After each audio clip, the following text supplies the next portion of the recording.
1925లో సరిగ్గా 1925లో మార్చిలో ఆ మార్క్సిజం ఇక్కడికి, కమ్యూనిజం ఇక్కడికి దిగుమతి అయింది. అదే సంవత్సరం ఆర్ఎస్ఎస్ పుట్టింది విజయదశమి నాడు. కొద్దిపాటి తేడా అంతే. మార్చిలో అది దిగుమతి అయింది. ఏప్రిల్, మే, జూన్, జూలై, ఆగస్టు, సెప్టెంబర్ నెలలో విజయదశమి, సెప్టెంబర్, అక్టోబర్ అనుకోండి, అక్టోబర్ నెలలో విజయదశమి నాడు మన సంఘం ప్రారంభమైంది. అంటే 6 నెలలకు. ఆ 6 నెలలలో ఎంత ప్రభావం చూపెట్టింది దీని మీద అంటే, ఉత్తర భారతంలో ప్రేమచంద్ అనేటువంటి ఆయన కమ్యూనిజం తీసుకొని అభ్యుదయ రచయితల సంఘం అని ఒకటి ప్రారంభించేసి, ఇవాళ మన సమాజానికి కావాల్సింది సమ సమాజము అని మొదలుపెట్టేశాడు. అప్పటికి మనకు స్వతంత్రం కూడా లేదు, స్వతంత్రం రాలేదు, ఏం లేదు. అందరూ దాని వైపు ఆకర్షితులు కావడం మొదలుపెట్టారు. నేషనలిజం అనేది పక్కకు పోయింది. నేషనలిజం అంటే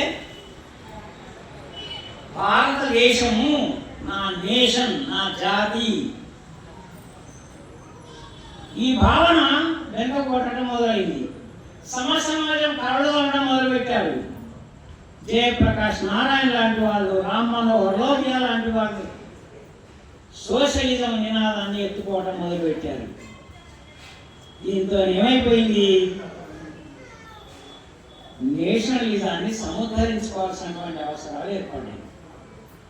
క్యాపిటలిజం భోగవాదాన్ని పెంచితే, కమ్యూనిజం సమసమాజ సిద్ధాంతం ఏదైతే ఉందో ఇది అందరిలో ఒక కళ, ఒక డ్రీమ్, ఒక స్వప్నాన్ని దాని వెంట పరుగు తీసేటువంటి పరిస్థితులు తయారు చేసింది. అందులో వచ్చిన వాళ్ళు ఏమన్నా అందరికీ తమ ఆస్తులు పంచి వచ్చినారా? ఆ సిద్ధాంతాన్ని పాటించిన వాళ్ళు లేదు. కాపాడుకోవడానికే వచ్చినారు. పైగా వాళ్ళు ఎలక్షన్లలో పోటీ చేసినారు, గెలిచేటువంటి ప్రయత్నం చేశారు. కేరళలో వాళ్ళు గెలిచారప్పుడు నమూద్రి గవర్నమెంట్, పశ్చిమ బెంగాల్లో జ్యోతి బసు ఉన్నాడు. చాలా కాలం 15 సంవత్సరాలు వాళ్ళు పరిపాలించారు. అంటే ఇందాక మాట్లాడుతున్నటువంటి పెద్దలు చాలా విషయాలు చెప్పారు. అనేక విషయాలు అందులో వచ్చినాయి. చరిత్ర శ్రవణంగా మళ్ళీ వాటినే చెప్పక్కర్లేదు. ఇవాళ జాతీయవాదం ఒకనాడు హిందుత్వము అని అంటే దాన్ని మతతత్వంగా అన్నటువంటి వాళ్ళు దాంతో పొత్తు పెట్టుకుంటే బాగుండు, దాంతో కలిసి ఉంటే బాగుండు, దాన్ని కలుపుకొని మనం అయితే మన అస్తిత్వం నిలబడుతుంది అనేటువంటి స్థితికి ఇవాళ వచ్చింది.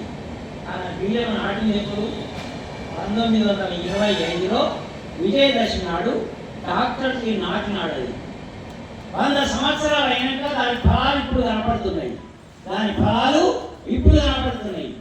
జవహర్లాల్ నెహ్రూ పీరియడ్లో సోషలిజాన్ని ఎత్తుకొని నేను ఒకవైపు పారిశ్రామికంగా అభివృద్ధి చేస్తాను అని పరిశ్రమల్ని స్థాపించడం, ఇంకొక వైపు వ్యవసాయానికి ప్రాధాన్యత ఇచ్చి పంచవర్ష ప్రణాళికలను వేసుకొని 15 సంవత్సరాల ఆయన పరిపాలనలో మన నాగార్జున సాగర్ లాంటివి, హీరాకుడ్ ప్రాజెక్టు లాంటివి ఇట్లాంటివి తీసుకొని నదుల మీద ఆనకట్టలు కట్టి వ్యవసాయానికి ప్రాధాన్యత ఇచ్చాడు. దాని తర్వాత ఏం జరిగింది, ఇందిరాగాంధీ రాజ్యంలోకి వచ్చిన తర్వాత ఇక్కడ ఉన్న పెద్దవాళ్ళందరికీ తెలుసు, ఆ పాట మీరు వినే ఉంటారు. వెలుగు నీడల సినిమాలో శ్రీశ్రీ రాసినాడు ఆ పాట. ఏ కమ్యూనిజాన్ని ఆయన ఎత్తుకొని ఉన్నాడో ఆయనే ఈ పాట రాసినాడు. ఏమన్నాడు, ప్రభుత్వాన్ని ఇండైరెక్ట్గా విమర్శించింది ఆయన.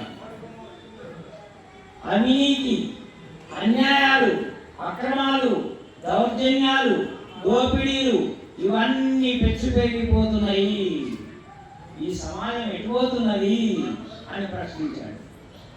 మరి అట్లా ప్రశ్నించిన వ్యక్తే తర్వాత ఏం చేశాడు, ఇందిరాగాంధీ ఎమర్జెన్సీ పెడితే ఎమర్జెన్సీని సమర్థించాడు, దాశరథి కూడా సమర్థించాడు, మర్రి చెట్టు ఊరలకు వేలాడుతున్నామని చెన్నారెడ్డి గవర్నమెంట్ని సమర్థించాడు.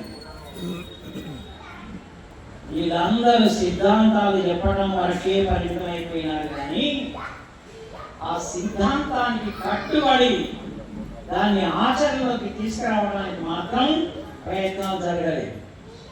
అదే సంఘానికి అనుబంధంగా వచ్చినటువంటి భారతీయ జనసంఘం శ్యామా ప్రసాద్ ముఖర్జీ ఆనాడు బెంగాల్ నుంచి కన్న కళ ఇవాళ నిజమైపోయింది.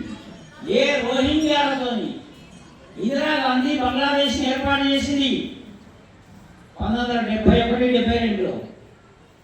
తూర్పు బెంగాల్లో ఉన్నటువంటి దాన్ని బంగ్లాదేశ్గా ఏర్పాటు చేస్తే ఆ బంగ్లా వాళ్ళంతా ఇక్కడికి శరణార్థులుగా వస్తే నేను 10th క్లాస్లో ఉన్నప్పుడు నాకు మెరిట్ స్కాలర్షిప్ వస్తే 10 రూపాయలు బంగ్లాదేశ్ శరణార్థులకు ఇచ్చిన. హై స్కూల్లో నేను ఉన్నప్పుడు 71-72 నాకు బాగా జ్ఞాపకం ఉంది. ఆనాటి నుంచి ఈనాటి వరకు చొరబడినటువంటి వాళ్ళ ఓట్లతోని గెలిచినటువంటి వాళ్ళంతా ఇవాళ హిందుత్వాన్ని మతతత్వం అని మొత్తుకున్నారు. హిందుత్వం మతతత్వం కాదు. హిందుత్వం రాష్ట్రీయత, జాతీయత, నేషనాలిటీ, నేషనలైజేషన్, నేషనలిజం ఇట్లా పదాలు ఉంటాయి. వీటిని డిరైవ్డ్ ఫార్మ్స్ అంటారు ఇంగ్లీష్లో. నిష్పన్న రూపాలు అని తెలుగులో అంటారు. ఒక పదం నుంచి రకరకాల పదాలు పుడతాయి. అట్లా మన రాష్ట్రీయత నుంచే ఆ భావనతోనే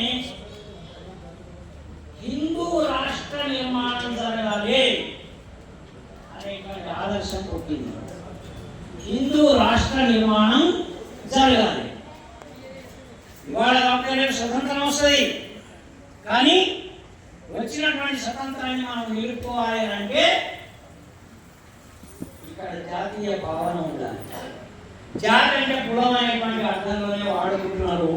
అంబేద్కర్ కూడా జాత్ పాత్ తోడక్ మండలని స్థాపించాడు. అంటే కులం అనేటువంటి దాన్ని నిర్మూలించాలి, కుల నిర్మూలన జరగాలి అని పెద్ద ఎత్తున ఉద్యమించాడు. దానికి కారణం ఆయన జీవితం. ఏ సిద్ధాంతం పుట్టినా ఆ వ్యక్తి యొక్క జీవితంలో నుంచి పుడుతుంది. ఆయన చిన్నప్పుడు మహదన ఒక చెరువు ఉండేది. ఆ చెరువుకు నీళ్లు తీసుకొచ్చుకోవడానికి పోయి నీళ్లు తోడుకుంటే అక్కడున్న సవర్ణులైనటువంటి వాళ్ళు ఆ చెరువులో నీళ్ళని పారబోయించి చెరువును కడిగించారు. చర్మకార వృత్తి చేసేటువంటి వాళ్ళు వచ్చి ఇందులో నీళ్లు ముట్టుకుంటారా అని చెరువునంతా కడిగించారు. ఎంత బాధ అనిపించారు ఆయనకి, అవునా కాదా?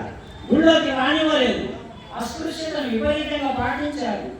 ఎక్కడికి పోయినా కూడా చివరికి ఆయన కష్టపడి చదువుకొని ఒక మచిలీ మార్కెట్, పగలంతా చేపలు అమ్మేవాళ్ళు. ఆ చేపల మార్కెట్లో రాత్రి పూట అంతా అయిపోయాక కడిగేసేసిన తర్వాత స్ట్రీట్ లైట్ కింద కూర్చొని చదువుకొని అప్పుడు ఐఏఎస్ అయింది ఆయన. అట్లాంటి ఆఫీసర్ కూడా మంచినీళ్ళు చేయితో ఇచ్చేవాడు కాదు బంట్రోతు. ఆయన టిఫిన్ బాక్స్ను ఒక పక్కకు పెట్టేవాళ్ళు. ఇప్పుడు చెప్పండి, ఒకనాటి చతుర్వర్ణ వ్యవస్థలో పంచం ఎట్లా వచ్చినారు, ఎక్కడి నుంచి వచ్చినారు? మనలో ఉన్నటువంటి లోపమే ఇది. కాబట్టి ఈ లోపాన్ని సరి చేయకపోయినట్లయితే 90% మంది ప్రజలు దూరం అయిపోతారు, 10% వాళ్ళు ఏం చేయలేరు. కాబట్టి చరిత్రలోంచి ఆధారం తీసుకున్నాడు డాక్టర్జీ. వీరశివాజీ ఏం చేసినాడు? ట్రైబల్స్ ఏకం చేస్తున్నాడు. ఎవరినైతే సమాజంలో దూరంగా పెట్టినో వాళ్ళని తీసుకొచ్చినాడు. హిందూ పాదశాఖి హిందూ సామ్రాజ్య నిర్మాణం కోసం పనిచేశాడు. రాణా ప్రతాప్ సింగ్ ఏం చేశాడు? మావోరీలను కలుపుకున్నాడు, వాళ్లతోనే ఎదిరించి పోరాడినాడు, సైన్యాన్ని తయారు చేసుకున్నాడు. కాబట్టి వాళ్ళ సమాజానికి కావాల్సింది సమసమాజ నినాదము, కమ్యూనిజం నినాదము, సోషలిజం నినాదము, క్యాస్టిజం నినాదము, క్యాపిటలిజం నినాదము ఇట్లాంటివి కావు. జాతినంతా ఒక్కటిగా ఉంచేటువంటి నేషనలిజం మాత్రమే ఈ దేశానికి పనికొస్తుంది. ఎప్పుడైతే మనం జాతీయతను విస్మరిస్తామో, ఎందుకంటే మానవత్వాన్ని పెంచి పోషించేది ఇదే. 3 మాటలు ఉన్నాయండి. అతిథులకు స్వాగతం పలుకుతున్నది చిన్నారి అక్షిత.